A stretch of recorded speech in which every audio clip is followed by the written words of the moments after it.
utfordringene menneskeheten har møtt. Og den vil ramme hardest mot de mest sårbare samfunnet og arbeidsgruppene.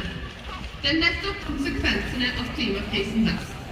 I oljenasjonen Norge handler det også om en grønn omstilling som gir oss trygge, fremtidsrettede arbeidsplasser som sikrer oss framtidige sivile mål. Vi må stå opp mot all form for aggresjon og krigshandlinger, og jobbe for fred og forsoning mellom nasjoner og mellom mennesker. Krig rammer oss alle, og konsekvensene de varer i generasjoner. Kjære arbeidere, la oss bruke denne dagen til å minnes alle de som sto her før oss, de som sikret oss dagens rettigheter, og samtidig huske at det er nettopp sammen vi er sterke og kan vinne frem i de sakene som fortsatt gjenstår.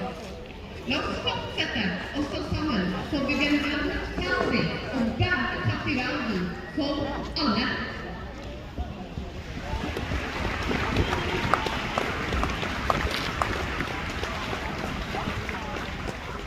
La oss stå sammen i kampen for likelønn, for mer tid, for en verdig trygd, mot klimakrisen og for fred. Miljøpartiet De Grønne ønsker en verden der